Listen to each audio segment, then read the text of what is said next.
If you saw my last video about lighting and using the B-toppers, at the end of the video I talked about this. This is the MaestroDMX controller, and what it is basically a lighting engineer in a box. Now, Limbic Media, who make the Maestro, have sent me this out for review. They're not paying for this review, they're not getting to see this review beforehand, and also the thoughts are my own. But spoiler alert, it's freaking awesome. The great thing about this is you can program it up. You program it up once, then plug the audio in from your rig, from your mixer, from your looper, and then the DMX out goes over to your first light, and then of course that daisy chains if you need it to.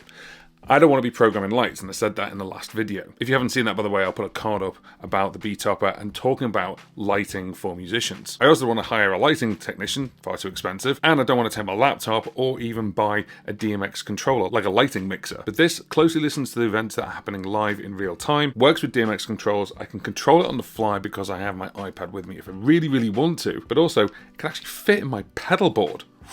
So I've plugged the Maestro in and you can see it's got a blue dot there. That means it's ready. It comes up as red to begin with and takes a couple of minutes. There's a little Wi-Fi dongle here, which is plugged into the USB, which is great. And then I've got my iPad here and you can see it's found my phone. As you can see underneath that, it's got Maestro. So if I pick that, it's going to change the Wi-Fi over. Now, the internet is not going to work on your iPad or the device that you're using because you're connecting to the Wi-Fi of the box itself.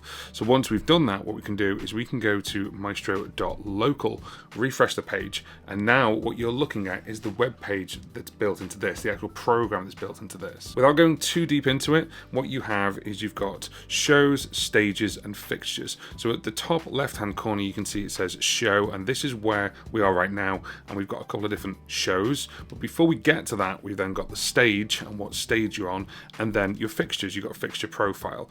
So then I've got this fixture profile here, which is called Demon's Eye 120W LED RGB W4-in-1 moving head light 23 channel.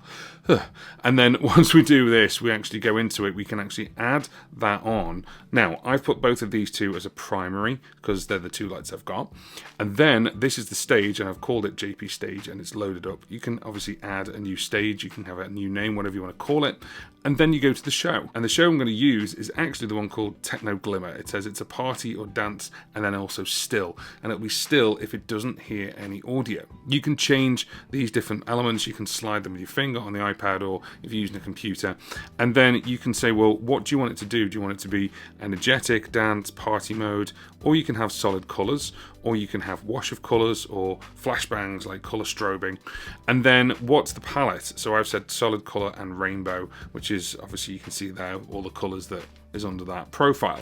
And then all I've done is just said that's what the primary are doing, and the primary are those two fixtures. So therefore, when I click play on Techno Glimmer, it's now waiting for audio. So just for an example, I've got a phono to mini jack cable right here. So I'm going to plug this in right now, and as I plug this in, what you'll start to see in the top right hand corner as I tap this is you'll start to see audio, and you start to see audio coming through. There's a little green light that comes up. Now, to see whether this is working or not, what you can do is you can go to system and go to audio, and right now as I do this, I can see on the page here that I've got a pre-gain level and a post-gain level. Now, the only thing with this is it's kind of designed for music, as in like sort of DJs and stuff like that. What you might have to do is play around with the activity level. So the activity level is set to 0, and what you can do is you can increase this. So as you actually give it more, what it'll do is it'll actually increase the activity gain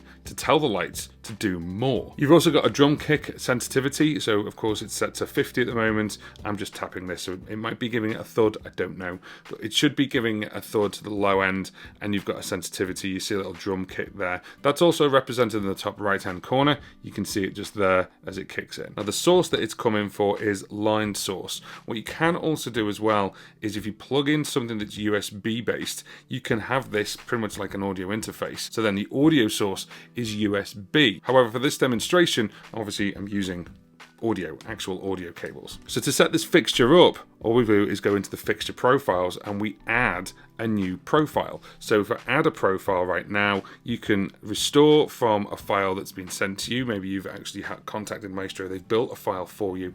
Or what you can do is you can add new, and then you can give it a name and the manufacturer. So if I go to the manufacturer, if I just basically go to, say, this one right here, I could give it a name. And they've got loads, they've got like a library of fixtures, so they know what channel does what already, and you could add it there. So I could add it on. I'm not going to do that right now. I only need the one that I've got, but you may have different lights. So if your different lights do different things, as you can see here, you can see all the channel names, aka all the different things it can do. That's why it's 23 channels, and DMX can hold up to 512. So therefore, if I then go to the stage and add a fixture, which we've just added onto the system, then I've added two of them, and they're here. So the range is 1 to 23, and the second one is 24 to 46, and they're the channels it's using. Again, remember, it can do up to 512 channels. Each light could be 10, 15, 23 channels deep, or even more, so be aware of that. So you create a stage, I've called it GP stage, then we go over to the show, and you can see there's a couple of things. Now, you could have this up and running whilst you're performing if you wanted to, because at the top, what you've got is you've got strobe, blackout, blinder, fog, and then also effect. Now, for example, you can have things like fog machines, and they will also be DMX controlled as well. So you could hold that down to add a little fog or smoke if you wanted to. Then you've got strobe, you've got blackout, because it understands what each light is anyway. So therefore, you can say, well, I can just make every light strobe if you want to, or it could go blackout. So after every song, you could hit it if you wanted to. It's up to you. Now, I'm actually going to be using this without touching it at all. So I've set it. You can see the default show here. I've got techno glimmer, and this one is party/dance/still.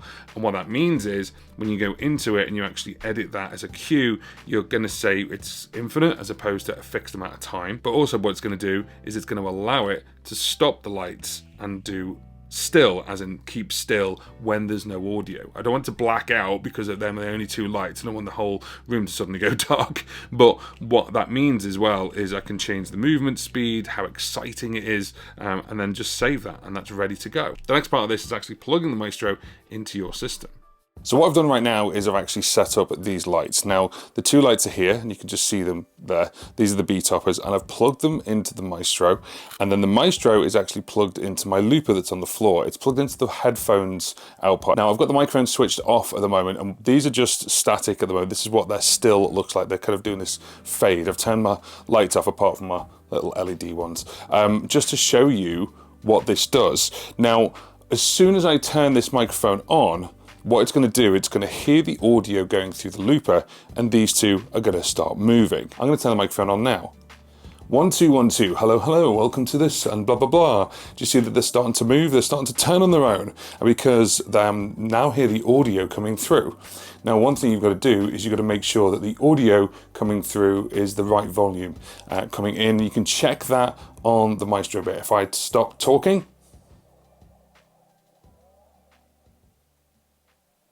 they go back to the fade. So let's add a little bit of looping into this.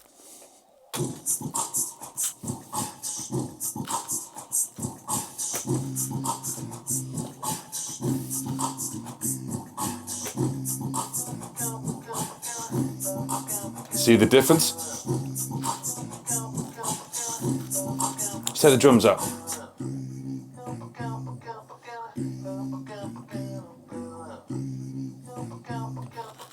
Let's bring the drums back.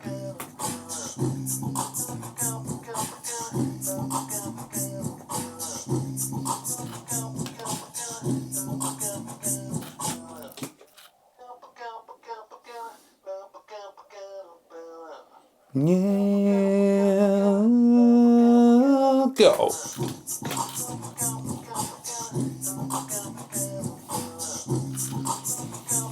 Yeah.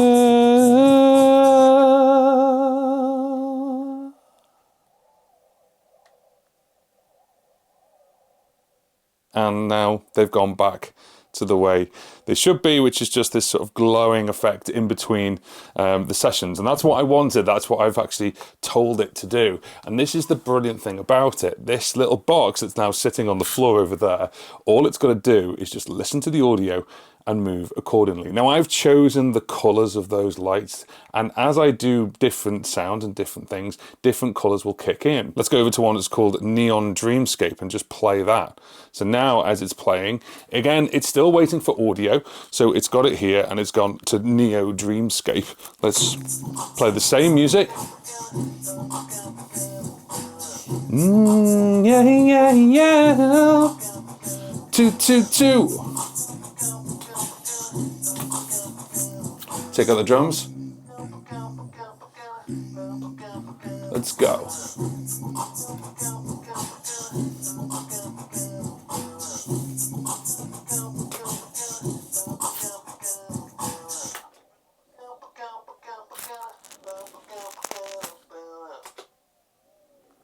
And as I stop all the audio like that, they start moving around. So this is really, really cool. And it's one of those things where if I was to put it on to the one that's, as I said, it's infinity, I could just play an entire set where these just do what I want them to do in the colors I want them to be in. And that's it. It's just a lot better than the same old moves as being on the sound option, where what it's actually doing is it's just listening for a threshold and go, move! And it's got like a certain amount of moves.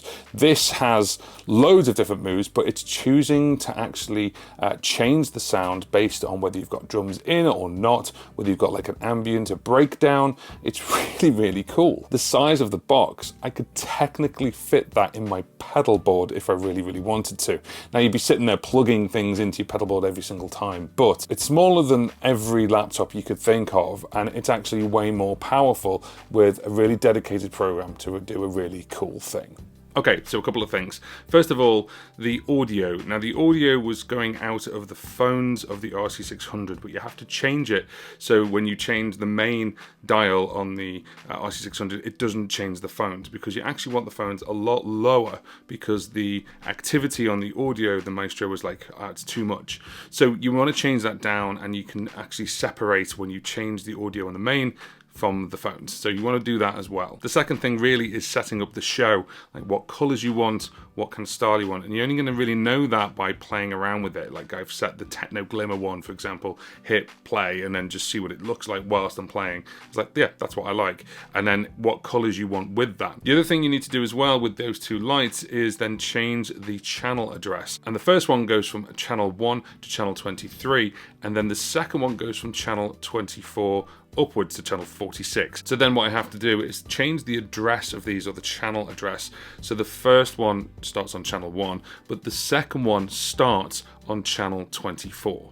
That way they know where they are within the system and how to behave. But other than that, it's really simple. I don't actually have to change this ever again now. I don't actually have to use the iPad to change the settings. I could then say, well, actually I want you to black out completely, or I want a strobe, or I want to change it to a different kind of setting.